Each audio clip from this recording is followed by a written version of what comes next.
तो दोस्तों ये कहानी है ऐसे वक्त की जब पूरी दुनिया में एक अजीब सा वायरस फैल गया है। इससे इन्फेक्टेड होकर लोग सिर्फ कुछ दिनों में ही मारे जा रहे हैं। इस वायरस की वजह से पृथ्वी पर जितनी भी आबादी थी वो ज्यादातर मर गई। सिर्फ कुछ गिने चुने लोग ही थे जो किसी तरीके से अपनी जान बचाकर जी रहे थे। और इन्हीं में से थे ये 4 लोग जिनके नाम है ब्रायन, ब्रायन का छोटा भाई डैनी, कैट और ब्रायन की गर्लफ्रेंड बॉबी। ये सभी लोग अपनी कार में बैठकर सिटी एरिया की तरफ जा रहे थे, लेकिन तभी ब्रायन को आगे रोड पर एक कार खड़ी हुई दिखाई देती है जिसके पास फ्रैंक नाम का एक आदमी खड़ा था। ब्रायन उसे देखकर अपनी कार की सभी विंडो बंद कर लेता है क्योंकि उसे डर था कि कहीं ये आदमी इन्फेक्टेड तो नहीं है। फ्रैंक उनसे कहता है कि मेरी कार का फ्यूल खत्म हो चुका है, प्लीज़ मुझे थोड़ा सा फ्यूल दे दो, मेरी बेटी भी मेरे साथ है और अगर हो सके तो मुझे खाने के लिए भी कुछ दे दो।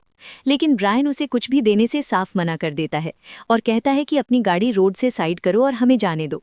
बॉबी ये देखकर ब्रायन को उनकी मदद करने के लिए बोलती है, लेकिन ब्रायन नहीं मानता। अब तभी उन सब की नज़र फ्रैंक की बेटी पर पड़ती है जिसका मास्क खून से सना हुआ था। इसका सीधा सीधा मतलब यही है कि वो इन्फेक्टेड है। ये देखकर ब्रायन अपनी गाड़ी को स्टार्ट कर जल्दी से वहां से जाने लगा, लेकिन फ्रैंक एक बड़े से पाने से उसकी गाड़ी पर हमला करता है जिससे ब्रायन की गाड़ी डिसबैलेंस हो गई। लेकिन ब्रायन किसी तरीके से अपनी गाड़ी को ड्राइव कर वहां से निकल ही जाता है। ब्रायन वहां से निकल तो गया था, लेकिन इस लड़ाई में उसकी कार की फ्यूल पाइप फट गई थी। इस वजह से उसका फ्यूल अब रोड पर गिरता जा रहा था। थोड़ी आगे जाने के बाद इन लोगों को इस प्रॉब्लम के चलते अपनी गाड़ी रोकनी पड़ती है। अब ये लोग अपनी कार से बाहर निकलते हैं और देखते हैं कि दूर से दूर तक इनकी मदद करने वाला यहाँ पर कोई भी नहीं था। इसलिए अब ब्रायन और बाकी सभी लोग मिलकर ये डिसाइड करते हैं कि सभी लोग अपना बचा हुआ फ्यूल लेकर फ्रैंक के पास जाएंगे, क्योंकि इस सिटी एरिया में फ्रैंक ही इनकी एकमात्र उम्मीद थी जिसके पास उन्हें एक नई गाड़ी मिल सकती थी। इसके बाद ये सभी लोग अपना कुछ ज़रूरत का सामान लेकर चेहरे पर मास्क लगाकर कुछ देर चलने के बाद फ्रैंक के पास पहुंच जाते हैं।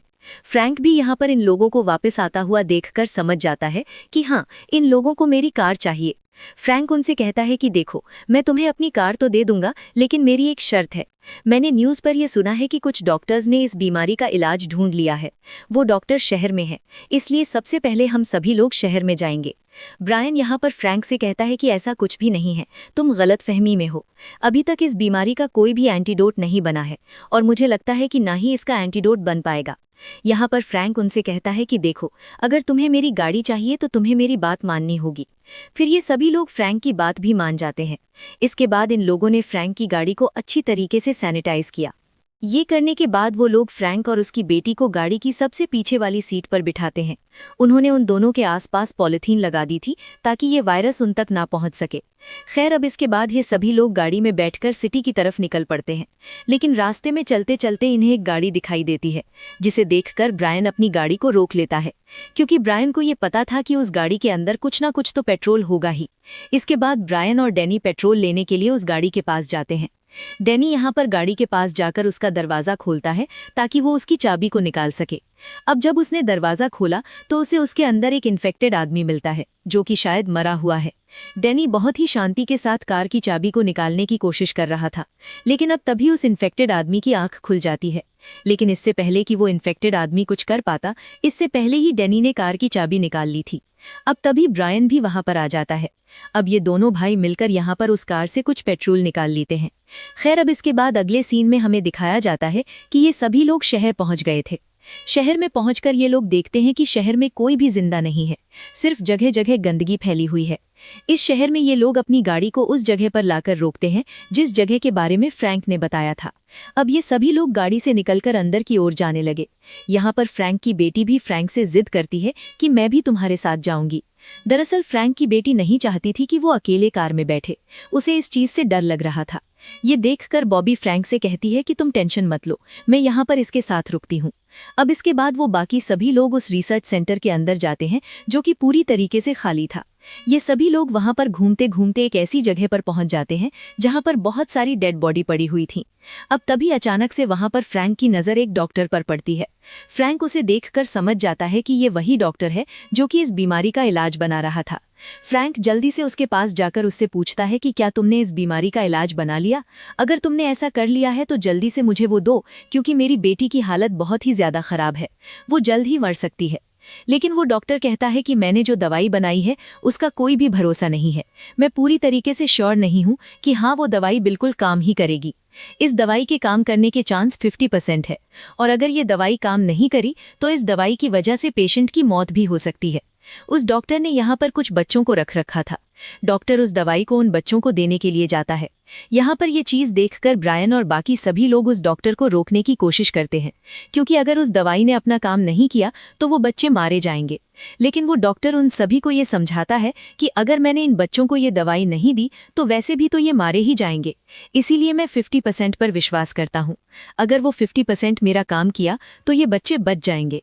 इधर दूसरी तरफ कार में हम फ्रैंक की बेटी को देखते हैं, जो कि यहाँ पर बॉबी से बातें कर रही थी। लेकिन अब तभी अचानक ही बातें करते करते तो उसका खून बॉबी के चेहरे पर आ जाता है। ये देखकर बॉबी बुरी तरीके से डर गई, क्योंकि अब ये बात तो पक्की है कि उस खून की वजह से बॉबी भी धीरे धीरे कर इन्फेक्टेड हो जाएगी। अब वो बाकी सभी लोग भी गाड़ी की तरफ वापस आ रहे थे। बॉबी ये देखकर जल्दी से अपने आप के शरीर पर से खून को साफ करती है, ताकि उन लोगों में से किसी को भी पता न चले कि बॉबी के ऊपर खून आया था। यहाँ पर जब फ्रैंक अपनी बेटी को देखता है तो वो बॉबी से पूछता है कि इसके साथ क्या हुआ। तब बॉबी कहती है कि कुछ नहीं, बस इसे सांस लेने में तकलीफ हो रही थी। बॉबी डरकर किसी को भी कुछ भी नहीं बताती, क्योंकि अगर उन सभी को ये पता चल गया तो वो लोग बॉबी को अपने साथ नहीं रखेंगे। फ्रैंक जब यहाँ पर अपनी बेटी की हालत देखता है तो वो कुछ ज्यादा ही खराब थी। अब उसकी बेटी ठीक से चल भी नहीं पा रही। फ्रैंक अपनी बेटी की ऐसी हालत देखकर ये डिसाइड करता है कि अब वो अपनी बेटी के साथ यहीं पर रुकेगा, और वो उन सभी लोगों को यहाँ से जाने के लिए कहता है। अब ये सभी लोग भी वहाँ से निकल गए। कुछ दूर तक ये जाने के बाद उस कार को अच्छी तरीके से सैनिटाइज करते हैं, क्योंकि वो कुछ भी रिस्क लेना नहीं चाहते कि थोड़ा सा भी इन्फेक्शन उनके पास तक भी आए। यहाँ पर कार जब अच्छी तरीके से सैनिटाइज हो जाती है तब ये सभी लोग ये डिसाइड करते हैं कि पास ही में एक बिल्डिंग है, वहाँ पर ये लोग जाकर एंजॉय करेंगे, क्योंकि अब ये सभी लोग अपनी इस बोरिंग जिंदगी से पूरी तरीके से परेशान आ गए थे। इसके बाद ये लोग उस बिल्डिंग में जाते हैं, जहाँ पर आसपास की सभी तलाशी लेने के बाद इनको ये पता चलता है कि यहाँ पर कोई भी नहीं है। इन सभी ने प्लान बना लिया था कि अब ये लोग यहीं पर रहेंगे।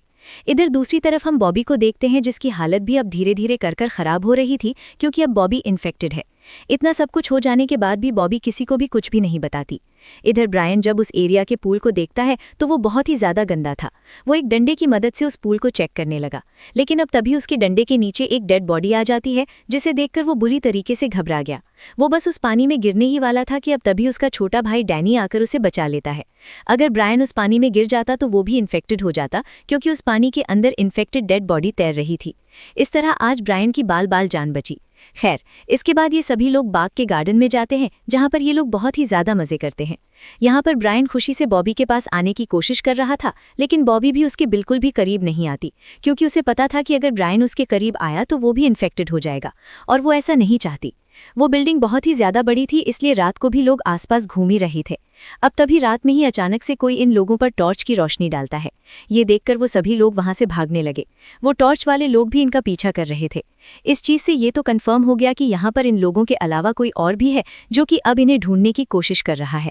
अब तभी वहां पर हम ये देख पाते हैं कि वहां पर बहुत सारे लोग हैं, जो कि अपनी बॉडी पर एक खास तरीके का सूट पहने हुए थे। उन लोगों ने अपनी सेफ्टी के लिए अपने चेहरे पर मास्क भी पहन रखे थे। वो लोग यहाँ पर आखिरकार अब ब्रायन और उसके सभी साथियों को ढूंढ लेते हैं। वो लोग ब्रायन को मारते हुए उनसे पूछते हैं कि हमारे साथ का एक आदमी गायब है, क्या तुमने तो उसे नहीं मारा? तब डैनी कहता है कि पूल में भी एक आदमी पड़ा है, क्या वो तुम्हारा साथी है? अब जब ये लोग पूल में देखते हैं तो उन्हें ये पता चलता है कि हाँ, ये उन्हीं का ही साथी है, जो कि वायरस से इन्फेक्टेड होकर मारा गया। अब मास्क पहने हुए आदमी यहाँ पर डैनी और ब्रायन को यहाँ से जाने के लिए कहते हैं, और ये कहते हैं कि दोनों लड़कियां हमारे साथ यहीं पर रुकेंगी, तुम दोनों यहाँ से जाओ। अब ब्रायन और डैनी भी कुछ भी नहीं कर सकते, क्योंकि उनके ऊपर गन पॉइंट थी। अगर उन लोगों ने कुछ भी करने की कोशिश की तो वो भी मारे जाएंगे। अब यहाँ पर वो मास्क वाले आदमी बॉबी और कैट को अपने कपड़े उतारने के लिए कहते हैं। मजबूरन यहाँ पर बॉबी और कैट को अपने कपड़े उतारने पड़े, लेकिन जब ये सभी लोग यहाँ पर बॉबी के शरीर को देखते हैं तो उन्हें ये पता चलता है कि बॉबी भी इस वायरस से इन्फेक्टेड है, क्योंकि उसके शरीर पर लाल तरीके का इन्फेक्शन हो रहा था। अब वो मास्क पहने आदमी भी उन दोनों लड़कियों से डर जाते हैं और उन्हें यहाँ से जाने देते हैं, क्योंकि उन्हें डर था कि अगर वो उनके साथ रहेंगी तो वो भी इन्फेक्टेड हो जाएंगी। खैर, अब ये सभी लोग भी अपनी गाड़ी में बैठकर वहां से निकल गए। अगली सुबह हम ये देख पाते हैं कि ब्रायन और बाकी सभी लोग यहाँ पर बॉबी से बहुत ही ज्यादा गुस्सा थे, क्योंकि बॉबी ने अपने बारे में किसी को भी बताना पसंद नहीं करा। इससे इन तीनों की जान और भी ज्यादा खतरे में थी। अब थोड़ी दूर तक आगे जाने के बाद ब्रायन अचानक से कार को रोक देता है और यहाँ पर बॉबी को कार से बाहर निकलने के लिए कहता है, लेकिन ब्रायन के बहुत ज्यादा कहने पर भी बॉबी बाहर नहीं निकलती। तब ब्रायन बॉबी का हाथ पकड़कर उसे कार से बाहर निकालता है। ब्रायन यहाँ पर बॉबी से कहता है कि मैंने तुमसे कहा था कि तुम उस छोटी लड़की के पास मत जाना, लेकिन तुम फिर भी नहीं मानी। जिसके बाद ब्रायन और बाकी सभी लोग बॉबी के लिए वहां पर बहुत सारा खाने का सामान छोड़कर वहां से निकल जाते हैं। बॉबी उन्हें जाते हुए देखकर बहुत ही ज्यादा रोती है, लेकिन वो लोग उसके लिए नहीं रुकते, क्योंकि अब वो लोग करें तो करें भी क्या। अगर उन्होंने बॉबी को अपने साथ रखा तो उनकी जान भी खतरे में आ जाएगी। अब थोड़ी आगे चलने के बाद ब्रायन ये नोटिस करता है कि उनकी कार का फ्यूल जल्दी खत्म होने वाला है। अब तभी उनकी नज़र सामने आ रही एक कार पर पड़ती है। ये देखकर ब्रायन अपनी कार को उस कार के सामने ले जाकर खड़ा कर देता है। ये देखकर वो जो कार सामने से आ रही थी वो भी रुक जाती है। दरअसल उस कार के अंदर 2 बूढ़ी महिलाएं बैठी हुई थीं। यहाँ पर डैनी कार से बाहर निकलकर उन दोनों बूढ़ी औरत से बात करने के लिए जाता है और उनसे कहता है कि हमारी कार का पेट्रोल खत्म हो चुका है, प्लीज़ हमें थोड़ा सा पेट्रोल दे दो। लेकिन वो दोनों औरतें उनसे मना कर देती हैं और अपनी गाड़ी को रिवर्स में भगाना शुरू कर देती हैं। ये देखकर ब्रायन के दिमाग की हट गई और वो अपनी गन को निकालकर उनके ऊपर शूट करना शुरू कर देता है, जिस वजह से जो बूढ़ी औरत गाड़ी को ड्राइव कर रही थी वो वहीं पर मारी गई। इसके बाद ब्रायन उस दूसरी औरत को बाहर निकलने के लिए कहता है, लेकिन वो दूसरी औरत जैसे ही बाहर निकली तो उसके हाथ में भी एक गन थी, जिससे वो ब्रायन के पैर पर शूट करके उसे घायल कर देती है। इस बात से गुस्सा होकर ब्रायन उसे भी वहीं पर मार डालता है।